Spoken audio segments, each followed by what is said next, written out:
আসসালামু আলাইকুম সুপ্রিয় দর্শক, আপনাদের মাঝে আরও একটি বিশেষ অনুরোধের ভিডিও বা টিউটোরিয়ালমূলক ভিডিও নিয়ে হাজির হয়েছি, যেখানে এক বাক্যে বলা চলে একের ভিতরে 4 গুণ দারুণ।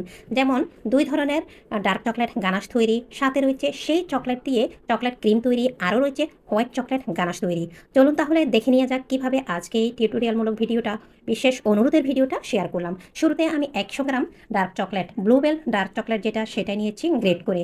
আর এর মধ্যে দিয়ে দিলাম 50 গ্রাম হুইপ ক্রিম দিয়ে এইবার আমি মাইক্রোওয়েভ করে নিচ্ছি 5 থেকে 6 সেকেন্ড করে। 5-6 সেকেন্ডের বেশি 10, 15 বা 20 সেকেন্ড পর্যন্ত মাইক্রোওয়েভ করা যাবে না। মাইক্রোওয়েভ করতে গেলে এর থেকে বেশি পরিমাণ বা বেশি সময় পর্যন্ত চকলেট দলা পেকে যাবে। 5 থেকে 6 সেকেন্ড মাইক্রোওয়েভ করে একবার এইভাবে মিশিয়ে নিয়েছি। একবার ভালোভাবে মিশিয়ে নেওয়ার পরে আমাদের পারফেক্টভাবে মাত্র 2টি উপকরণ দিয়ে প্রথম ধাপের আর একটা চকলেট গানাশ তৈরি হয়ে গেল। এইবার এই চকলেট গানাশটা আমি একটা সাইডে রেখে দিচ্ছি। আর একটি টিপস শেয়ার করছি, সেটা হচ্ছে আপনাদের যে কোনো চকলেট কোনোভাবে আপনারা ফ্রিজিং করবেন না। ফ্রিজিং করা যে কোনো চকলেট দিয়ে গানাশ তৈরি করা অনেক চ্যালেঞ্জিং আর টাফস হয়ে দাঁড়ায়। তো চকলেট গানাশটা একটা সাইডে রেখে দিলাম। ইতিমধ্যে বরফ ঠান্ডা অবস্থায় আমি প্রয়োজন মতো ক্রিম নিলাম। হুইপ ক্রিম নিয়ে এর মধ্যে দিয়ে দিলাম ভ্যানিলা এসেন্স। ভ্যানিলা এসেন্স দিয়ে ক্রিমটা আমি 65 অথবা 70% পর্যন্ত স্টিপিক করব। এর থেকে বেশি স্টিপিক এখন আপাতত করছি না।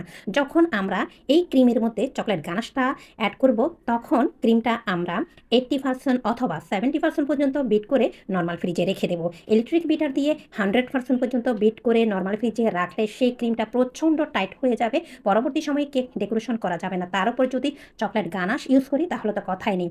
তো আমি প্রয়োজন মতো ক্রিমটা নেব, আর অবশিষ্ট কিছু ক্রিম আমি একটি মিক্সিং বাটিতে নিয়ে ঢাকা দিয়ে নর্মাল ফ্রিজে রেখে দেবো।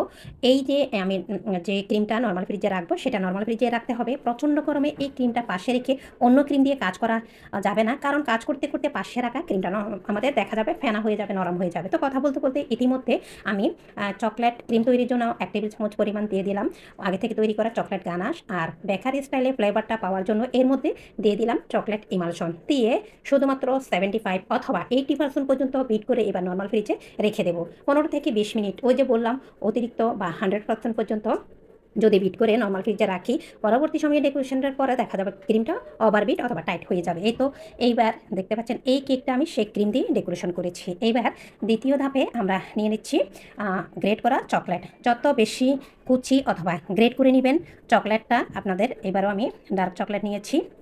তো ডার্ক চকলেটের মধ্যে দিয়ে দিচ্ছি আমি 25 গ্রাম ডার্ক চকলেটের মধ্যে 5 গ্রামের মতো দিয়ে দিলাম হোয়াইট চকলেট। অনেক ক্ষেত্রে হয় কি, অনেকে ডার্ক চকলেটের তেতোটা নিতে পারে না।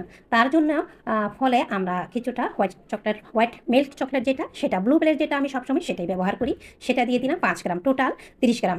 30 গ্রাম 2 ধরনের চকলেট একসাথে নিয়ে একটি ফুটন্ত গরম পানির পাত্রের উপর শুরুতে আমি বসিয়ে দিয়েছি। আপনারা দেখতে পাচ্ছেন আমি কিন্তু শুরুতে চকলেটটা কোনো প্রকার মেশাইনি বা স্প্যাচুলা টাচ করিনি। শুধু 10 থেকে 20 সেকেন্ড পরে নামিয়ে মিশিয়ে এর মধ্যে আমি হাফ টি স্পুন পরিমাণ বা 5 ml লিকুইড তরল দুধ দিয়ে দিলাম। এরপরে মিশিয়ে নিলাম। যখন দেখলাম চকলেটের আর সেই মিক্সিং বাটির তাপমাত্রা কিছুটা কমে গিয়েছে, আবারও ফুটন্ত গরম পানির পাত্রের উপর বসিয়ে আবার মিশিয়ে নিলাম।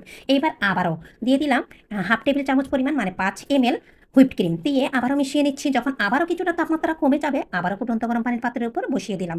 এইবার সেম পরিমাণ আরও 5 ml পরিমাণ রান্নার সয়াবিন তেল দিয়ে দেবো।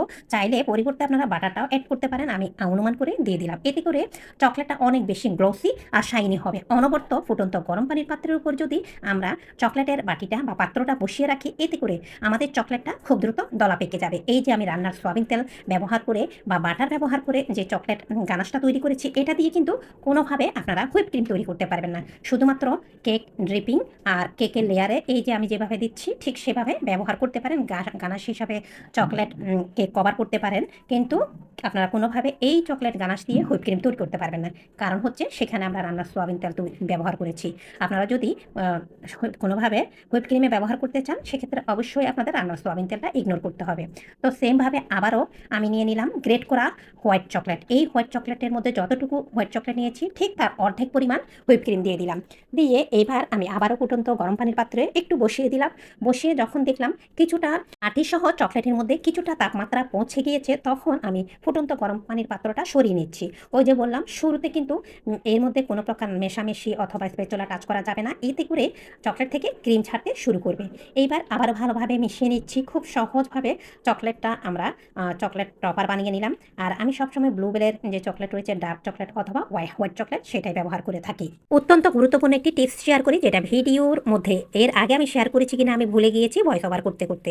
সেটা হচ্ছে যে কোনো ডার্ক চকলেট অথবা হোয়াইট চকলেট আপনারা কোনোভাবে ফ্রিজিং করবেন না। ফ্রিজিং করা চকলেট দিয়ে কোনোভাবে সেটা মেল্ট করা প্লাস চকলেট টপার করা অনেক চ্যালেঞ্জিং একটা বিষয় হয়ে দাঁড়াবে। তো এই তো কথা বলতে বলতে এরই মধ্যে চকলেট গানাশটা তৈরি হয়ে গিয়েছে। অফ স্ক্রিনে চকলেটটা মানে গানাশটা আমি ভালোভাবে ছেঁকে নিয়েছি।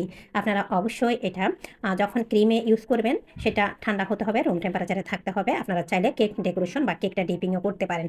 তো আমি এই ক্রিমটা তৈরি করেছি, সাথে সেই ক্রিম দিয়ে সেই চকলেট গানাশ দিয়ে সাথে এই কেকটা ডেকোরেশন করেছি। আশা করি বিশেষ অনুরোধের আজকের এই ভিডিওটা আপনাদের কিছুটা হলেও উপকারে এসেছে। ভিডিও স্কিপ না করে দেখার চেষ্টা করবেন। আজকের ভিডিও এই পর্যন্ত। আসসালামু আলাইকুম।